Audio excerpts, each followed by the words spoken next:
ఇచ్చారు. సో చాలామంది ఆడవాళ్ళు మిమ్మల్ని మీలో చూసుకుంటున్నారన్నమాట వాళ్ళని. Thank you so much for that lovely performance. So hearty congratulations. Thank you అందరికీ నమస్కారం. ఇక్కడ వచ్చిన ప్రెస్ మీడియా మీకు అందరికీ సంక్రాంతి శుభాకాంక్షలు. అండ్ మా సినిమా సంక్రాంతికి వస్తున్నాం. ఈ ఇయర్ బ్లాక్ బస్టర్ చేసిన దానికి thank you so much. Firstly ఈ సినిమా నాకు ఎలా వచ్చింది అంటే, నేను ఒక వెబ్ సిరీస్ చేశాను. ఐ మీన్ నేను ఈ స్పీచ్కి యాక్చువల్గా ప్రిపేర్ అవ్వలేదు, బట్ నేను ఒక ఫ్లోలో మాట్లాడతాను.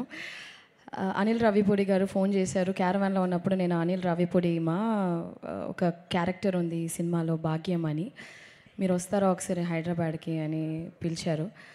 I was like okay sir వస్తాను, కానీ ఏంటి అంటే లేదు ఒక లుక్ టెస్ట్ చేయాలి, I want see how you look అంటే నాకు ఒక ఐడియా వస్తుంది అంటే.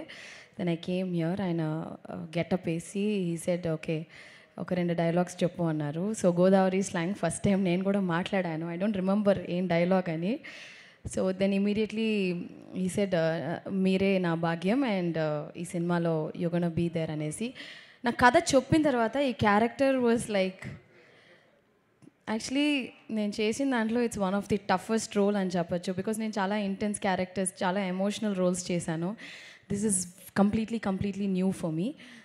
ఈ సినిమాలో నాకు ఏం పేరు వచ్చినా కూడా I think all the credit goes to my director Anil Ravipudi garu. ఆయన చెప్పింది ఒక 10-20% చేస్తుంటే, యాక్చువల్గా 100% చేస్తుంటే ఇంకా బాగుండేది. But I think character set అవ్వడానికే ఒక 5-6 days అయ్యింది. సో అనిల్ గారు is a fantastic performer and a fantastic human being. Anil గారు, మీకు ఈ 8 సినిమాలే బ్లాక్ బస్టర్ కాదు, మీరు ఏ సినిమా చేసినా బ్లాక్ బస్టర్ అవుతుంది. Because you're such a talented person. Not only that, you're a wonderful human being. So,